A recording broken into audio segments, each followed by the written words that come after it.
What up, y'all? That was the most hood intro I've ever done in my entire life. Alright, whatever. Hi, my name is Daphne, as per usual. I'm the girl that comments on every single thing, probably Korean hip hop in existence in the past, 6 months. But I love how that's been my intro for everything lately, but that's really how people know who the hell I am. So,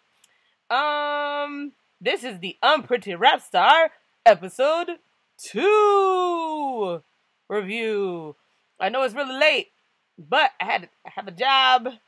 And I wake up really early, and I get home pretty late, and I go to bed straight, and I had no time to watch. But this time, guess who's watching today? Or who just finished watching?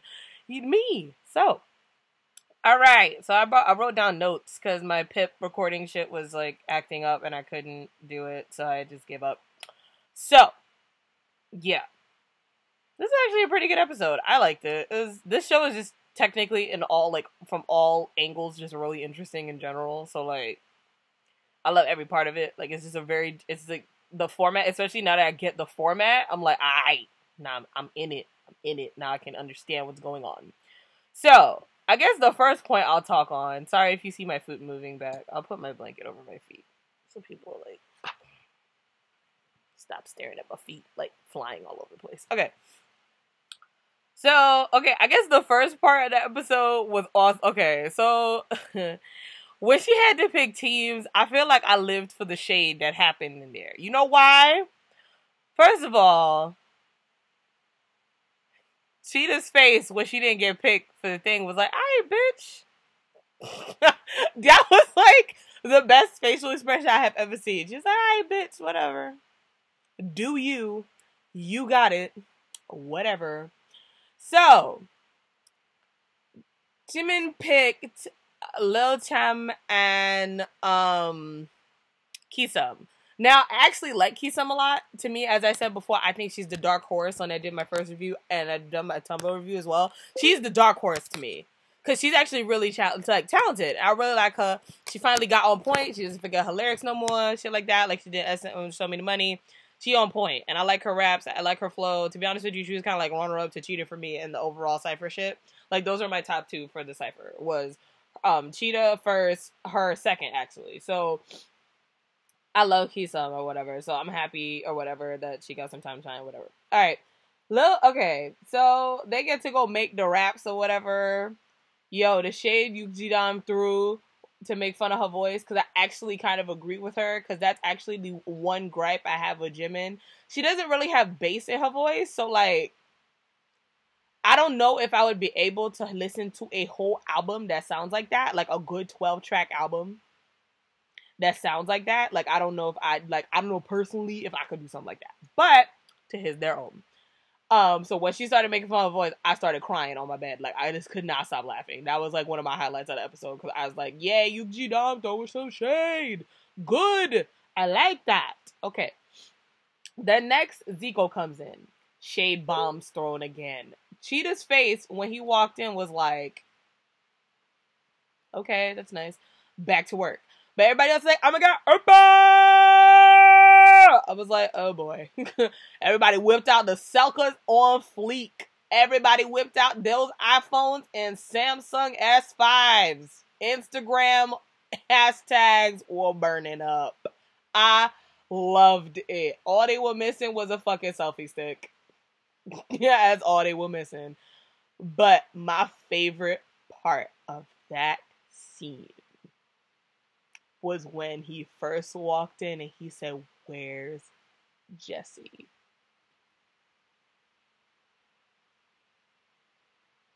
I'm sorry, but to me, he was waiting for Jesse. He was like, I'm hyped. Let's see what's about to fucking go down.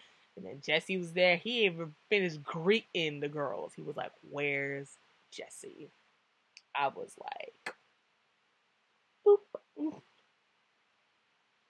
Wow. Sorry, as a Jesse stan, that made me feel happy as fuck. And then, let's see, I have other notes on here.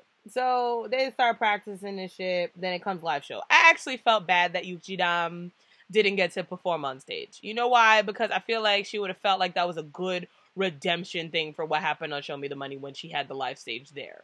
And to be honest with you, I agree with her. Because, I feel like excuse me, when something like that happens, you would want to redeem yourself. You know what I mean? Especially with the amount of improvement she's shown. Like, I would have loved for her to be able to perform on stage. And her rap sounded like hot fire when they were doing the practicing thing. So, I was really happy about that. Now, I'm going to cover Cheetah's group first. They actually lost. But, yeah. Cheetah, yeah, he's right. The mic was low. So, probably in a very big club like that, people probably couldn't hear from other expanses of the club. So, when he said that. But then I felt bad because he didn't comment on the rest of the group. I was like, dude... Zico, you know Jolly's there too, right? Timey, I really have nothing to say to her at this point because I'm like, this is my main gripe with Timey. Like, at least if you talk shit, back it up, bruh. Back it up. Stop forgetting your fucking lyrics. You always talking shit. Back it up, bruh. Like, man.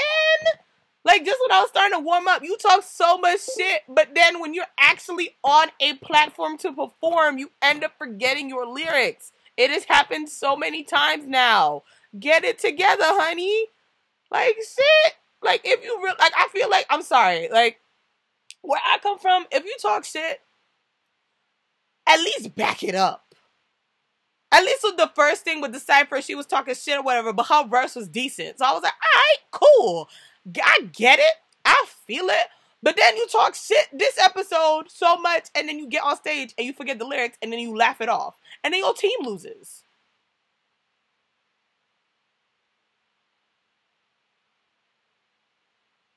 So, there's that.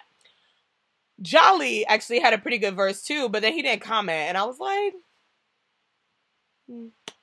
well, Zico, okay. All right.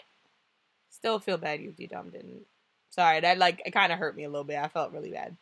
But then there's the second group or whatever. I'm gonna save Lil Cham for last because I'm gonna save her for last. Lil Cham, I don't know. I don't know if it's an S sound or a Chi sound. I'll probably read the Korean later, but whatever. As I said, Kisum, dark horse, because she's actually bomb as fuck, and I love her, and I really like her. Like, I like that she learned from her mistakes. She's like G-Dom in my book. Like, they both learned from their mistakes, improved on them, and now spitting hot fire. That's what you call a learning experience. Exactly. They learned, and they learned from it, and they keep learning. And they're taking everything that people are giving them to learn how to improve their rap skills. And that's the shit that I like. She did great on stage, and I loved it. All right. On the topic of Jimin. Okay. This is the comment I keep seeing. Both on YouTube comments, Tumblr, and even Sani and all the people who are on there. People keep talking about the performance aspect. While that is a key part of actually being a performer and a rapper and shit like that, but why isn't anyone talking about the rap? Like the actual stylistic aspects of the actual words that she's saying. For me, you could perform all day perfectly. That's good for you. But if I read your lyrics and they're a piece of shit, I don't even really want to waste my time. You know what I mean? Personally, that's how I am. Because for me, any lyrics since I've been in this whole Korean genre thing for the past 6-7 years, every song I listen to, I look up the translation. Because I want to see if the words mean some shit. You know what I mean? If your shit is a whole bunch of airy shit, I don't want to listen to it. Because it's a waste of my time. Like, I got enough turnt songs for me to live off of. It's okay. You know what I mean? Every single time they comment on the girl, they comment on the performance. And that's it. She's a K-pop star. Duh, she needs to perform. She's an AOA. Like, of course you're going to have to perform. That's all she does all day. That's, obviously, I'd actually be shocked if she was bad at it. So, yeah. But I'd actually like to see some comments on the actual rap style one day. Maybe. You know, I haven't really seen that yet. So, yeah. But she did good on stage. Obviously, because she's on stage all the time. So, all right. I gotta prepare myself to talk about Lil Chan because... Okay, I'm on a Facebook or whatever, and they kind of been making fun of her a lot lately, and I was, like, on the defensive, but then I actually saw the episode, and I'm like...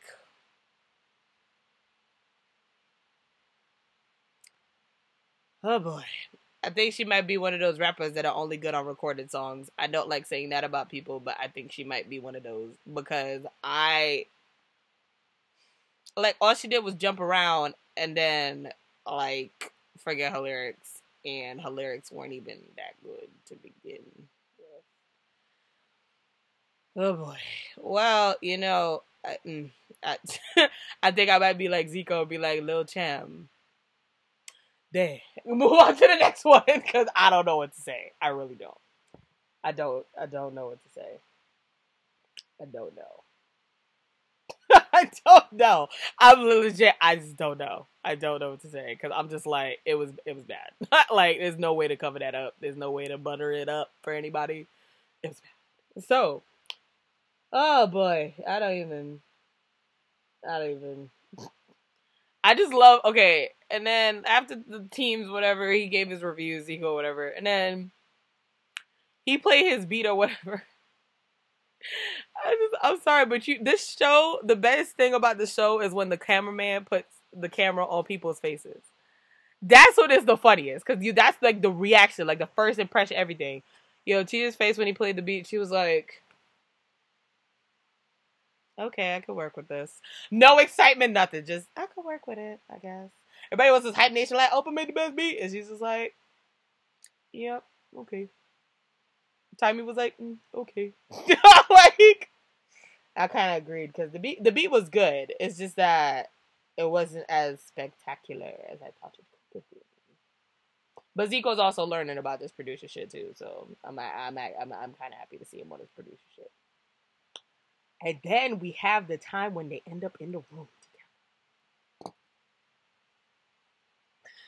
Okay, I don't like using this word often, even though I've already used it like twice in this video. But Jessie's my bitch. Like, that's my baby. That's my homie. Like, if I could be friends with Jessie, I would. Because I feel like every episode I just walk up to her apartment or like text her like, bitch! Like, like, every time she comes on the screen, I'm like, oh my god!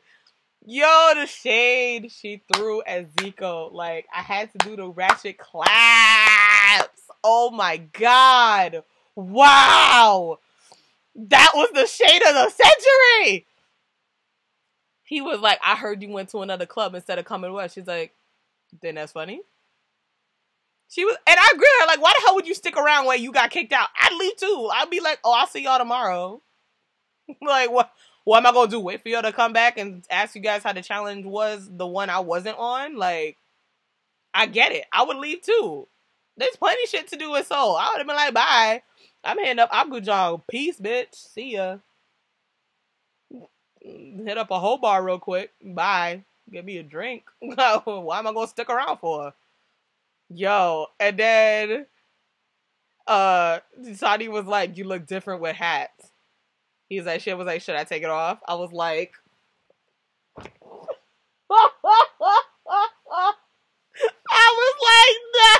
no. Sadi was like, well.